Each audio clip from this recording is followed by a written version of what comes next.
할렐루야. 아멘. 감사합니다. 네. 우리 옆 사람과 마주본 사람 인사할까요? 당신의 영혼이 하늘의 별처럼 빛나리라. 축복하면서 인사합시다. 네. 네, 오늘 성령님의 은혜 가운데 이 예배 자리에 나와 예배드리는 우리 성도들, 우리 성도들의 영혼이 하늘의 별처럼 빛나게 될 줄 믿습니다. 네, 감사합니다.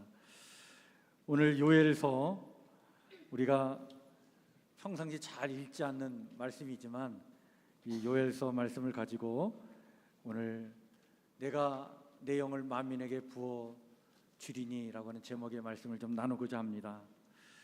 요엘 선지자는요, 아주 끔찍한 장면을 목격한 선지자였어요.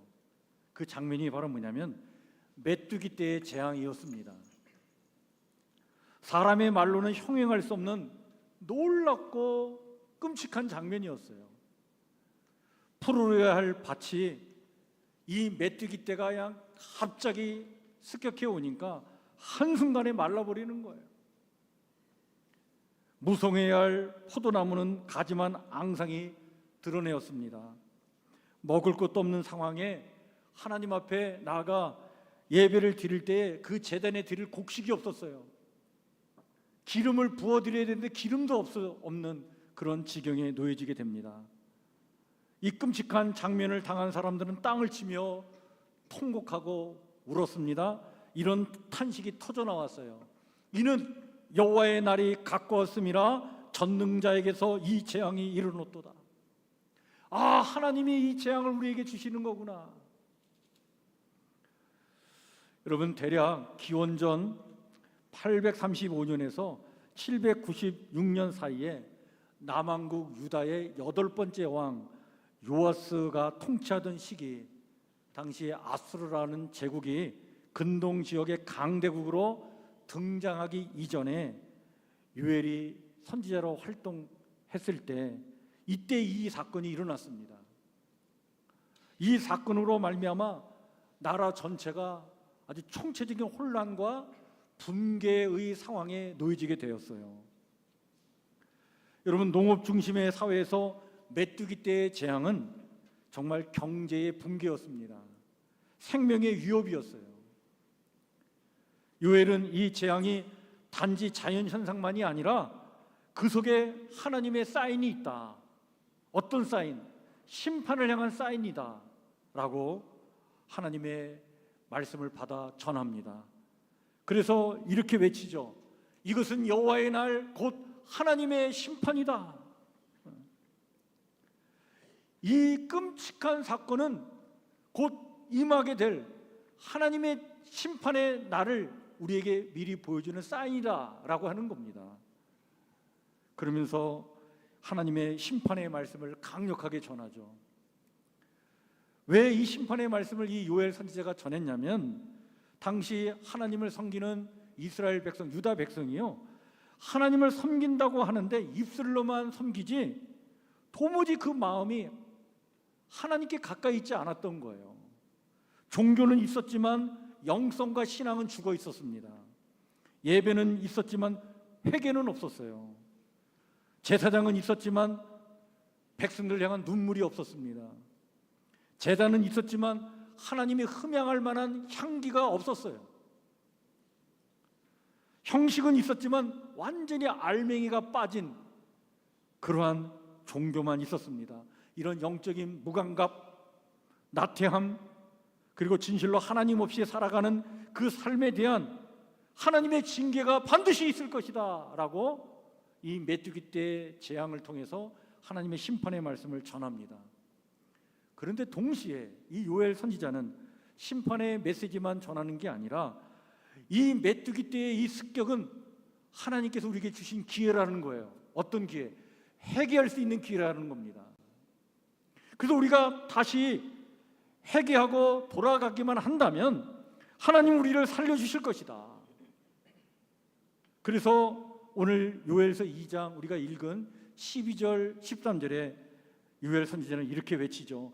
너희는 이제라도 마음을 다해 내게로 돌아오라. 너희는 옷을 찢지 말고 마음을 찢고 너희 하나님 여호와께로 돌아올지어다. 하나님의 말씀을 받아 대언해주고 있습니다. 하나님은 언제나 이제라도라고 하는 기회를 주시는 분이라는 거예요. 재앙은 따라서 심판을 위한 사인이기도 하지만 이 재앙은 또한 회복의 기회를 주는 하나님의 자비의 손길이기도 하다. 그러므로 이 당혹스러운 현실을 바라보며 황망해하는 이 백성들을 향해서 회개하고 돌아오라고 외쳤던 선지자가 요엘 선지자입니다. 그리고는 요엘 선지자는 더 중요한 메시지를 전합니다. 그게 바로 뭐냐면 이렇게 회개하고 돌아올 때 하나님의 비전이 이런 것이다 라고 하는 것을 선포합니다. 그 비전이 뭐냐면 이겁니다. 그것이 요엘서 2장 28절 말씀이죠. 그 후에 내가 내 영을 만민에게 부어주리니.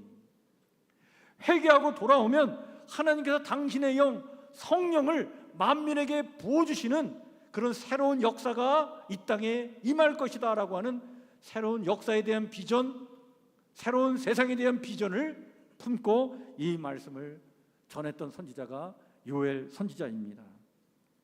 회개하고 돌아오면 하나님께서 당신께서 주시는 가장 귀한 선물을 주신다는 거예요. 그 가장 귀한 선물이 뭡니까? 하나님의 영 성령님을 주신다는 거예요. 그 성령님이 우리 가운데 오실 때 우리가 새로운 사람이 될 것이고 구원받는 역사가 우리 가운데 일어날 것이다 라고 하는 말씀을 요엘 선지자가 선포하죠.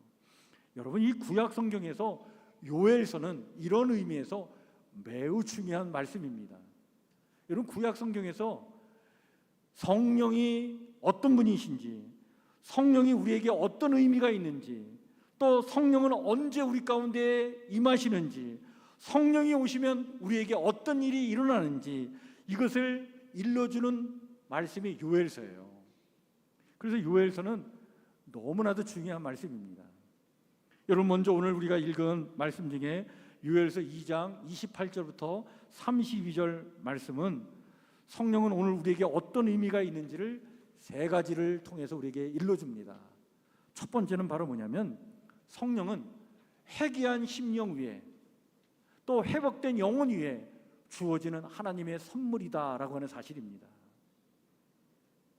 여러분, 우리가 회개하고 돌아오면 마음을 찢는 기도와 하나님의 제단에서 눈물을 흘리는 그 기도의 눈물 이후에는 하나님의 숨결로 우리와 함께 해주시는 성령의 은혜가 우리 가운데 임하는 그런 하나님의 선물이 주어진다는 거예요.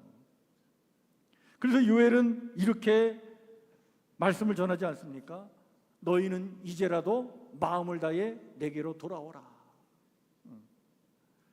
여기 마음을 다해 라고 하는 것은 어떤 그냥 감정적으로만 하나님께 이렇게 돌아가는 게 아니라 자신의 욕망, 계획, 고집, 그리고 그 교만, 자기의 그 다 주님 앞에 내려놓고 주의 뜻이 내 삶의 중심입니다 라고 고백하는 것, 이게 마음을 다해 주님께로 돌아오는 겁니다. 이게 회개의 본질이라는 거예요. 그러면 하나님께서 우리의 심령 위에 당신의 영을, 하나님의 영 성령님을 부어주신다는 거예요. 하나님과의 관계가 다시 살아나 하나님의 내주하심의 복을 누리게 된다. 여러분, 우리는요 자주 회복을 외치죠. 건강 회복, 또 물질 회복, 경제 회복, 여러 가지 회복들을 얘기하는데, 근데 가장 중요한 회복이 바로 뭐냐면 여러분, 하나님과의 관계 회복인 줄 믿으시길 바랍니다. 하나님과의 관계가 어떻게 회복되느냐? 내가 내 인생의 주인으로 살았던 내 삶을 내려놓고 하나님이 내 인생의 주인이 되도록 내 마음을 비워드리는 거예요. 그래서 이제는 내가 주님의 뜻이 내 삶의 중심입니다, 내가 주님 뜻대로 살겠습니다 라고 내 마음의 중심을 하나님께 내어드릴 때 하나님의 관계가 회복되죠. 그 관계가 회복되어질 때 주어지는 하나님의 놀라운 선물이 바로 뭐냐면 그게 하나님의 영 성령인 줄 믿으시길 바랍니다. 그래서 성령은 이렇게 회개하는 자들, 하나님과의 관계가 회복되는 자들에게 하나님께 주시는 선물이라는 거예요. 두 번째, 성령은 모든 사람에게 주어지는 은혜다라고 오늘 말씀해 주고 있습니다. 그래서 요엘 선지자는 놀라운 선언을 하고 있습니다. 그 말씀이 오늘 요엘서 2장 28절 29절인데 이렇게 하나님의 말씀을 대언하여 외치죠. 내가 내 영을 만민에게 부어주리니 너희 자녀들이 장래일을 말할 것이며 너희 늙은이는 꿈을 꾸며 너희 젊은이는 이상을 볼 것이며 그때 내가 또 내 영을 남종과 여종에게 부어줄 것이며. 여기 만민이라고 말씀해주고 있죠. 여러분, 만민은 제한 없는 은혜를 말해주고 있는 거예요. 하나님의 영 성령은 이제 더 이상 특정한 어떤 사람, 제사장 또는 어떤 선택된 왕, 선지자들에게만 임하는 것이 아니라는 거예요. 그들의 전유물이 아니라는 거예요.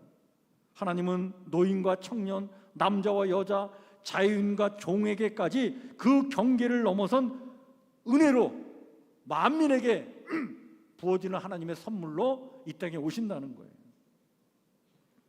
여러분, 신약 성경으로 오면 이 요엘 선지자가 예언한 이 예언의 말씀이 성취되는 사건이 초대교회에서 일어나죠.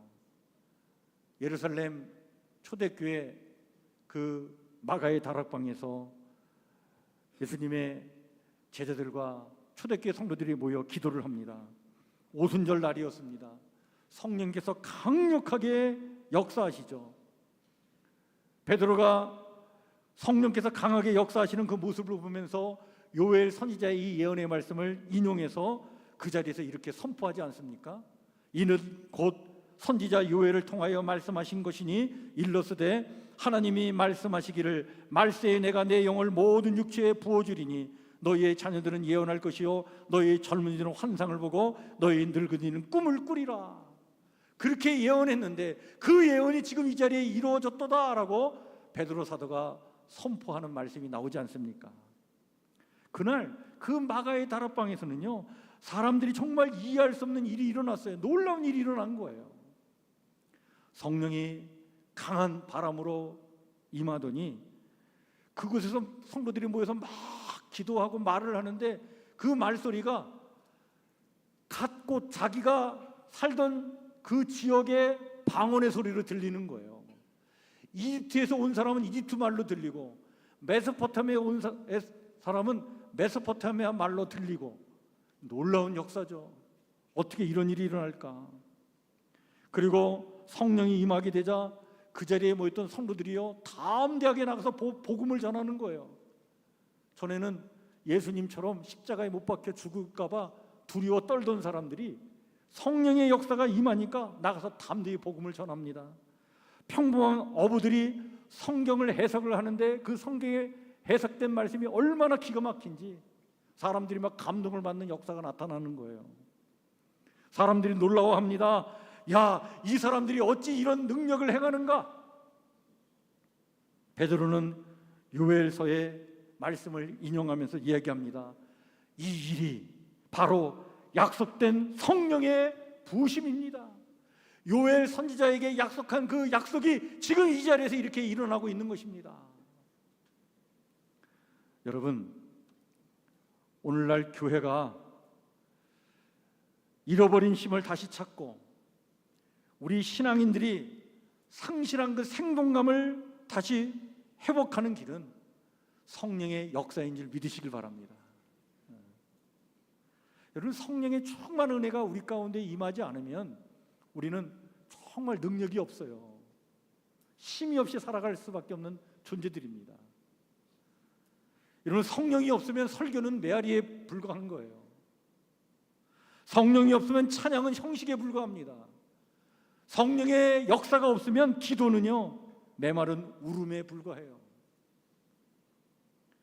근데 성령이 임하면 거기에 놀라운 능력과 권능의 역사가 나타날 줄 믿습니다.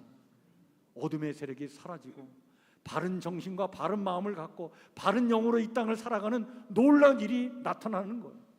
그래서 하나님의 영 성령님으로 이루어지는 줄 믿습니다. 여러분, 성령을 받는다는 것은 하나님의 뜻을 깨닫고 그 뜻을 이뤄가려는 삶의 감각이 막 깨어나는 거예요. 말씀이 살아있고 양심이 다시 작동하면서 사랑이 식지 않고 세상을 향한 사명이 막 타오르는 것입니다. 그래서 성령의 역사가 임해야 우리는 제대로 된 성도의 삶을 살 수 있고 제대로 된 인간다움의 삶을 살아갈 수 있는 것입니다. 이런 성령의 역사가 제한 없이 모든 사람 위에 내주하여 일어난다라고 하는 약속의 말씀이 오늘 요엘서의 말씀인 거예요.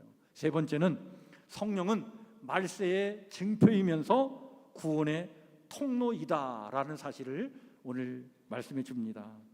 그래서 요엘은 오늘 이렇게 예언하죠. 오늘 2장 30절부터 32절 말씀입니다. 여러분, 이 말씀은 말세에 이루어질 일을 예언해 주고 있는 말씀이죠. 내가 이적을 하늘과 땅에 베풀리니 곧 피와 불과 연기 기둥이라 여호와의 크고 두려운 날이 이르기 전에 해가 어두워지고 달이 핏빛같이 변하려니와 누구든지 여호와의 이름을 부르는 자는 구원을 얻으리니 이는 나 여호와의 말대로 시온산과 예루살렘에서 피할 자가 있을 것이며 남은 자 중에 나 여호와의 부름을 받을 자가 있을 것임이니라.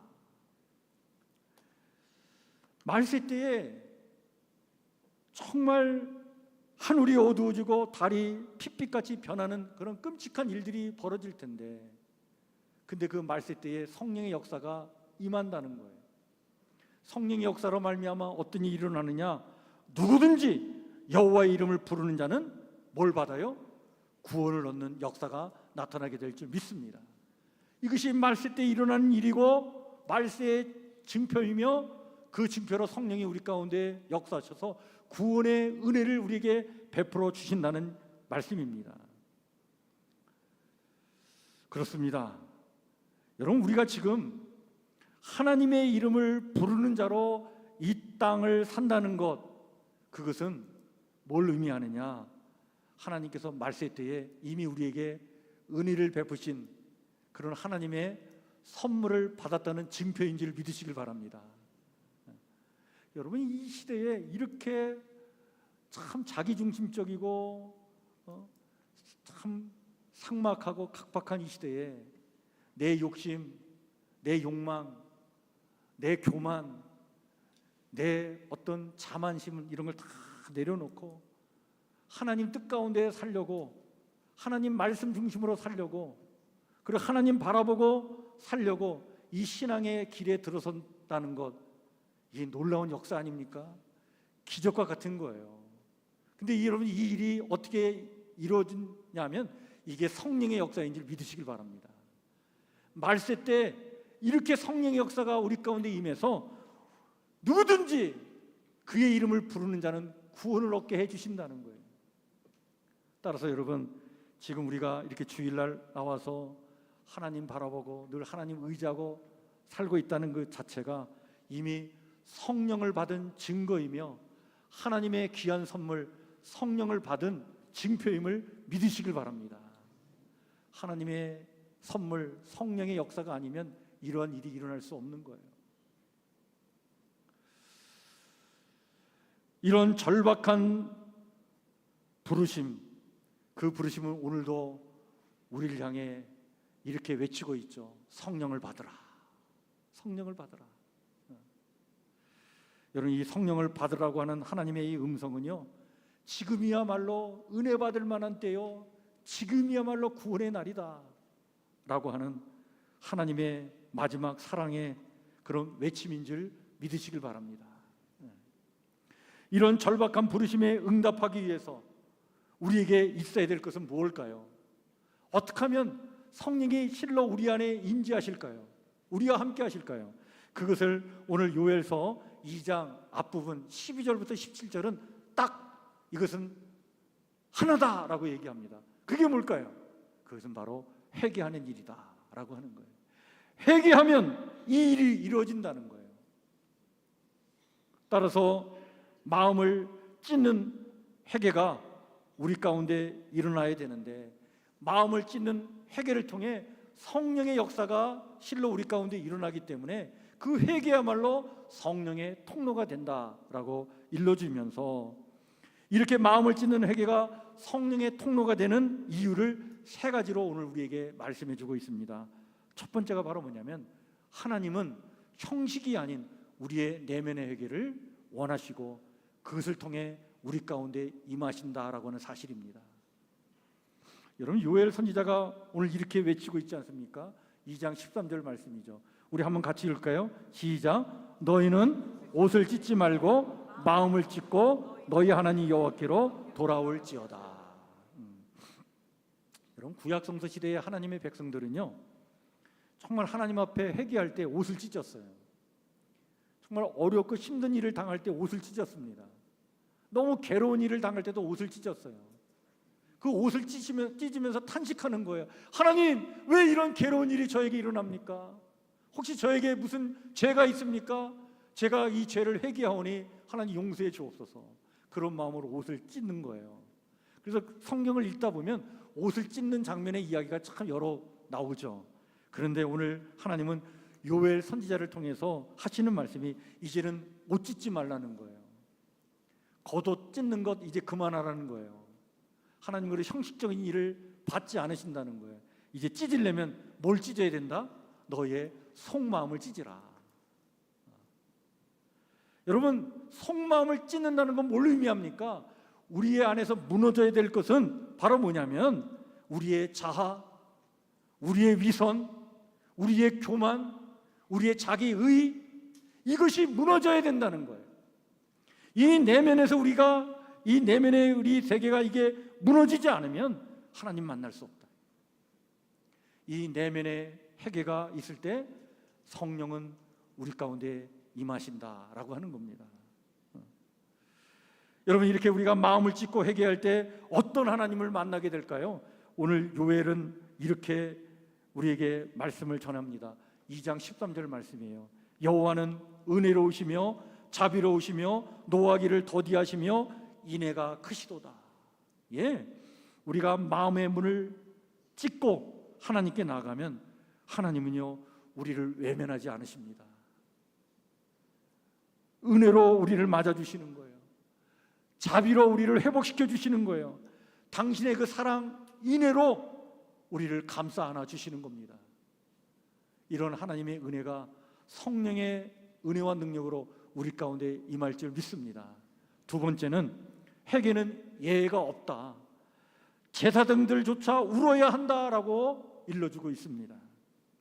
여러분, 요엘은 제사장들마저 제단과 성전 사이에서 울라라고 명령을 합니다. 그래서 2장 17절에 이렇게 말씀하고 있죠. 여호와를 섬기는 제사장들아, 울며 이르기를 여호와여 주의 백성을 불쌍히 여기소서. 그렇게 하라. 그러니까 교회 직분에 상관없이, 나이에 상관없이, 신앙 연수에 상관없이 성도 모두가 이 회개의 자리로 부름을 받고 있다는 거예요. 그래서 나는 아닐 거야. 나는 어제도 회개했는데 아마 누구는 해당되지 않을 거야. 아니라는 거예요. 예외가 없다는 거예요.